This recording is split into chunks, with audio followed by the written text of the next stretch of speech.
नवरात्रि प्रारंभ होने वाली है मार्च में। ये कितनी तारीख से प्रारंभ होगी और कितने बजे इसका शुभ मुहूर्त रहेगा प्रारंभ होने का? इस वर्ष नवरात्रि का जो पर्व मनाया जाएगा जी 22 मार्च से लेकर के और 30 मार्च तक की पर्यंत 9 दिवस नवरात्रि रहेगी। जी और उसका जो शुभ मुहूर्त है घट स्थापना का जी 6:23 का है। जी और इस वर्ष हमारा जो नवरात्रि का पर्व मनाया जाता है, जी हमारा नया वर्ष, नया संवत्सर उसी दिन प्रारंभ होता है। जी जो हम लोग 1 जनवरी को जो नया वर्ष मनाते हैं वो हमारा नहीं है। हिंदू नया वर्ष जो होता है हमारा कैलेंडर का, जी वो पंचांग का, वो चैत्र की प्रतिपदा से ही प्रारंभ होता है। जी तो इसलिए हम लोग जो मनाते हैं वो उतना महत्व नहीं है।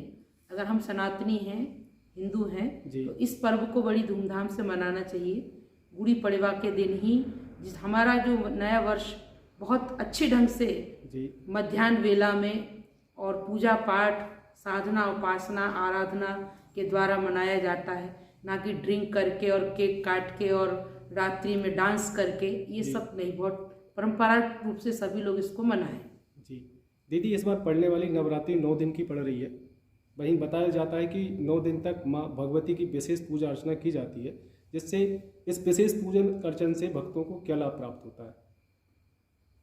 देखिए, शक्ति से ही संसार संचालित हो रहा है। जी शक्ति के बिना सृष्टि भी शून्य है। जी तो हम लोग जो 9 दिन की आराधना करते हैं, जी हमारे यहाँ वर्ष में 4 नवरात्रियों का विधान है। जी 2 गुप्त नवरात्रि होती है जी और 2 सब लोग जो मनाते हैं विशेष रूप से। जी तो चैत्र की नवरात्रि का विशेष महत्व है। जी और इस नवरात्रि में तो एक भगवान श्री राम का प्राकट्य भी इसी चैत्र की नवरात्रि की 9वीं के दिन हुआ।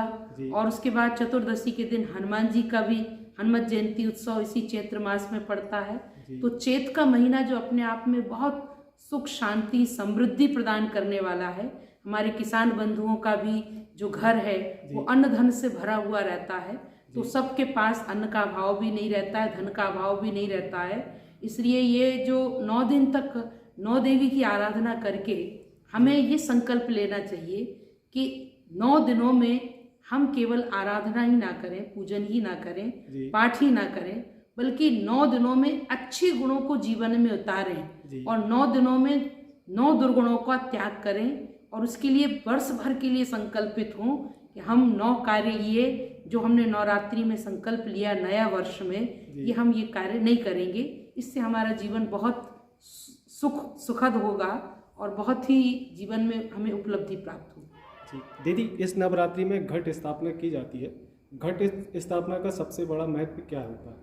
घट ही माँ का स्वरूप माना जाता है। जी या तो अखंड ज्योत जलाते हैं, ज्योत स्वरूप में भी माँ की आराधना हम करते हैं। और जैसे हम जो दूसरी नवरात्रि, शारदीय नवरात्रि मनाते हैं, तो उसमें माँ की प्रतिमा को स्थापित करते हैं। जी और वो प्रतिमा प्रारंभ होने जा रही है।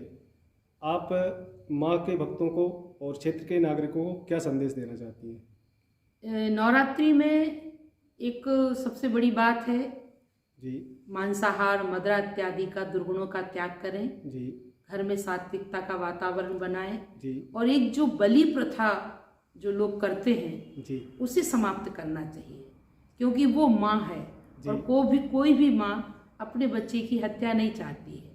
इसलिए इस पर भी ध्यान देना चाहिए। और हमारे शास्त्रों में अलग भी बलि प्रदान करना, नारियल चढ़ाना भी एक तरह से बलि ही है ना। तो इसलिए इन सब चीज़ों का जो हमारी कुरीतियाँ हैं समाज के अंदर हैं, जिससे जीव हिंसा हो या किसी की हत्या हो, तो ऐसे कार्य नवरात्रि में ना करके और पूर्ण सात्विकता के साथ, बहुत केवल नवरात्रि में माँ दुर्गा की ही आराधना ना करें, उनका ही सम्मान ना करें, अपनी जन्मदात्री माँ का भी उतना ही सम्मान करें।